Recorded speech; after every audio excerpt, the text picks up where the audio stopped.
Bunda. Bunda mana yang mau nanya cantik? Silakan. Assalamualaikum warahmatullahi wabarakatuh. Waalaikumsalam warahmatullahi wabarakatuh. Perkenalkan Pak Ustadz, nama saya Ibu Dewi dari Keranggan. Umur saya 50 tahun. Saya selama beberapa bulan ini divonis kanker payudara stadium 2. Setelah dokter menganjurkan saya untuk kemo, tadinya saya nggak mau karena kemo itu efeknya sangat-sangat luar biasa. Setelah anak-anak saya mensupport saya semua, akhirnya saya mau di kemo selama 6 bulan, 6 kali kemo. Alhamdulillah Selasa kemarin saya kemo terakhir. Alhamdulillah. Alhamdulillah. Nah, selama saya tahu saya penyakit itu, saya ada rasa putus asa. Ya Allah, kalau emang kamu mau ngambil nyawa saya, silakan, saya ikhlas. Kadang-kadang sama anak saya, mama udah gak mau kemo, mama capek, lelah. Mama udah lelah gitu. Cuma karena anak-anak saya dan suami saya yang mensupport saya akhirnya alhamdulillah saya sampai sekarang sehat. Yang saya mau tanyakan Pak Ustadz, apakah saya berdosa dengan ucapan saya dan tidak bersyukur dengan kehidupan saya? Dan doa apa yang bisa membuat hati saya tenang? Hanya itu Pak Ustadz yang saya sampaikan. Saya terima kasih kepada Pak Ustadz. Bunda. Iya, Ada hikmah yang sangat besar dari kondisi sakit yang kita dapatkan. Satu, sakit itu sarana istighfar. Kenapa? Karena setiap rasa sakit yang kita alami, sesungguhnya di balik rasa sakit itu Allah sedang hapuskan dosa-dosa kita. Maka siapapun pemirsa yang hari ini sedang sakit, jadikanlah sakit sebagai sarana istighfar, sarana minta ampun kepada Allah. Karena sungguh ketika kita sakit, Allah sedang hapuskan dosa-dosa kita. amin, amin ya robbal alamin. Yang kedua, sakit itu sarana takorub, mengingat mendekat kepada Allah. Mohon maaf, Bunda sayang, biasanya kalau sedang sakit lebih ingat dengan Allah. Betul.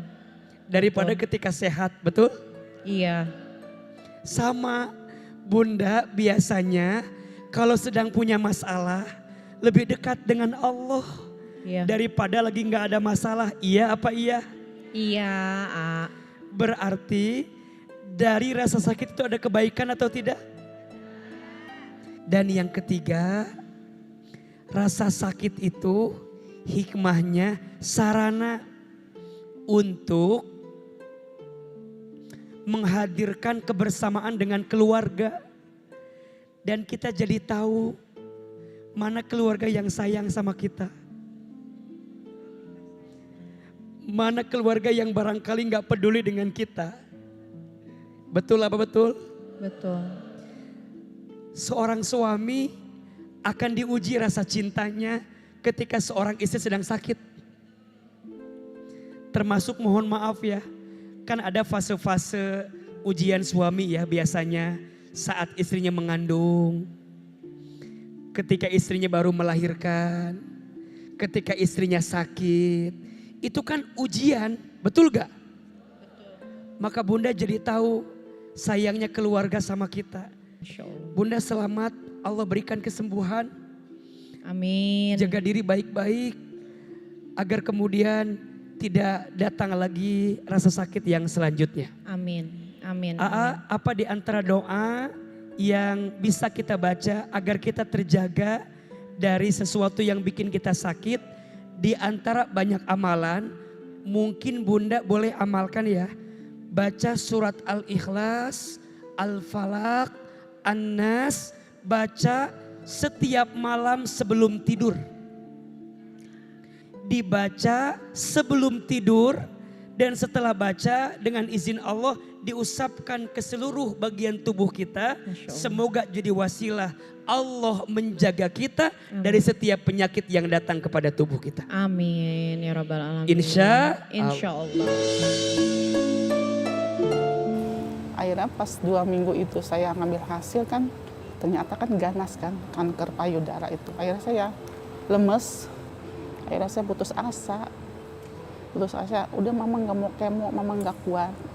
Mama udah tua, kalau emang Allah sekarang hari ini juga ambil, mama udah siap. Capek, mama udah nggak kuat nahan sakit. Nggak boleh begitu mah, anak saya 3. Mama nggak boleh begitu, mama harus ngelihat bontot mama, baru masuk kuliah. Mama harus semangat gitu kan, banyak anak-anak mama yang bikin semangat gitu. Hati saya lebih tenang. Iya, mungkin saya lebih harus banyak lagi mendekat lagi. Kajian hati. tenangkan hatimu. Sudah banyak Bunda yang pengen bertanya ya, disiapin pertanyaannya. Masih boleh tanya ya? Boleh, ada lagi yang mau curhat Bunda cerita? masih ada yang mau tanya? Ya. Oke, sudah ada. Silakan. Mangga silakan. Assalamualaikum Ustadz. Waalaikumsalam warahmatullahi wabarakatuh. Ustadz, saya mau bertanya, bagaimana bisa menumbuhkan rasa lagi sedangkan saya seperti sudah mati rasa untuk urusan hati? Karena sekarang saya lebih fokus untuk mencari nafkah dan jalani apa adanya. Karena setelah dizolimi tahun lalu seperti ada rasa trauma gitu. Siapa yang menzolimi dan apa kejadiannya? Boleh cerita? Mantan suami. Mantan Oke. suami, oke. Apa yang dia lakukan? Uang. Iya, Mengambil hak keluarga. Saya sudah memberikan kesempatan untuk memperbaiki, tapi tidak ada kemajuan. Gitu. Iya. Tapi iya. alhamdulillah sekarang setelah saya menceraikannya, saya sudah move on. Anak saya juga alhamdulillah gitu. Oke. Saya juga takut anak saya ngedown, sempat dia tantrum, saya juga sempat stres. Bagaimana bisa menumbuhkan rasa lagi sedangkan saya seperti sudah mati rasa untuk urusan hati. Oke. Ada sih yang deketin tapi saya jadinya takut gitu. Masih trauma banget ya? Trauma. Bunda. Satu persatu ya. Tolong catat kalimat ini ya. Ini bagus kalimatnya nih. Jangan hadir pada hati seseorang yang belum selesai dengan masa lalunya. Karena hadirmu bukan membawa kebahagiaan untuknya. Tapi boleh jadi hadirmu hanya akan menyisakan sesuatu yang akan jadi sakit di waktu selanjutnya. Biarkan dulu dia selesai dengan apa yang sudah terjadi. Ya. Biarkan dulu dia berdamai dengan yang sudah terjadi. Kalaupun kita harus hadir, bukan untuk menggantikannya. Kalaupun kita harus hadir, hadirnya kita untuk mengisi ruang. Yang ruang itu belum diisi oleh orang lain sebelumnya. Paham? Paham. Makanya mohon maaf kalau mbaknya bilang gini, gimana ya cara menggantikan orang Iya. yang pernah bikin saya mati rasa? Kayaknya sulit. Sulit. Pakai Y ya, pakainya pakai Y. Sulit. Sulit. Sulit. Makanya Bunda nih izin ya. Kalau ada Bunda yang dulu pernah berumah tangga, kemudian sekarang diizinkan Allah dapat jodoh lagi, berumah tangga lagi, catat ya, jangan suka membandingkan. Iya. Seseorang yang pernah ada di hati kita sebelumnya dengan hati yang sekarang. Betul apa betul? Betul. Semakin kita membandingkan, semakin sulit kita mendapatkan kebahagiaan. Masa lalu biarlah Berlalu. sudah usai, biarlah selesai. Betul? Betul. Belajar berdamai dengan masa lalu dan berjalanlah dengan apa yang Allah berikan saat ini. Setuju? Setuju. Masa lalu sudah berlalu, jangan disesali. Masa depan belum terjadi, jangan ditakuti. Belajarlah menikmati hari ini. Ya. Karena itulah nikmat yang Allah berikan kepada kita saat ini. Insya Allah. Insya Allah. Takdir yang paling baik adalah yang kita jalani. Ya. Takdir yang paling indah adalah takdir yang kita syukuri. Mudah-mudahan setiap hati yang pernah merasakan sakit, Allah berikan caranya untuk bisa disembuhkan dengan segala keadaannya. Amin ya Rabbal Alamin.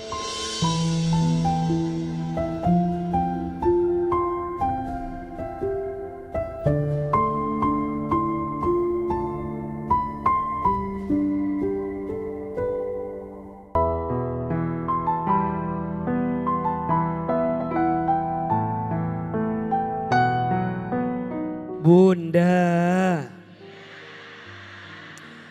ujian itu adalah cara Allah menjadikan kita pribadi yang makin kuat, menjadikan kita pribadi yang makin naik kelas.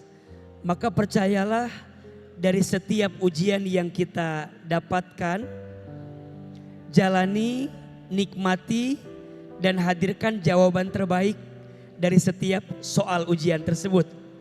Karena banyak orang yang tidak lulus dari ujian bukan karena soalnya, tapi banyak orang yang tidak lulus dari ujian karena salah jawabannya. Banyak orang yang ditimpa masalah tidak mendapatkan hikmah di balik masalah bukan karena masalahnya, tapi karena sikapnya dalam menghadapi masalah. Mudah-mudahan kita diberikan kelapangan hati untuk mendapatkan petunjuk dari setiap ujian yang datang dalam hidup ini. Amin, amin, Amin, ya amin Rabbal ya Rabbal Alamin. Ya Allah, Engkau tahu isi hati kami. Engkau tahu beratnya keadaan kami. Engkau tahu banyaknya ujian yang datang kepada kami. Engkau tahu sulitnya keadaan kami. Ya Allah, temani kami, bersamai langkah kami. Tunjukkan jalan keluar terbaik atas setiap masalah kami ya Allah. Tunjukkan mana yang baik untuk kami. Dan jauhkan mana yang buruk untuk kami. Ya Allah, jika bukan kepadamu, kepada siapa lagi ya Allah? Ya Allah, untuk semua rasa sakit yang pernah kami miliki, yang pernah datang dalam hidup ini, ya Allah, gantikan semua sakit itu dengan kebaikan ya Allah.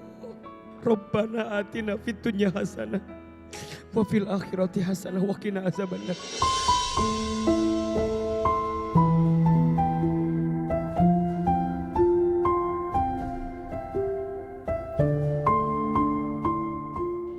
Ketika dunia datang dengan ujian yang mengguncang, biarkan hatimu tenang karena akhirat menanti dengan keabadian. Bersabarlah dengan setiap derita yang engkau dapatkan, karena Sang Pencipta dalam kebijaksanaannya akan merangkulmu dengan kasih-Nya. Masya Allah, alhamdulillah. Semoga kita senantiasa selalu diberikan kesehatan, diberikan rezeki untuk selalu bisa bertemu kembali. Pemirsa juga terima kasih telah menyaksikan kami. Semoga apa yang disampaikan bermanfaat untuk kita semua. Mohon maaf apabila saya dan Ahilman ada salah-salah kata. Mohon maaf lahir dan batin. Pemirsa, insya Allah kita akan terus lagi menggali banyak ilmu hanya di Kajian Hati tenangkan hatimu. Assalamualaikum warahmatullahi wabarakatuh. Waalaikumsalam warahmatullahi wabarakatuh.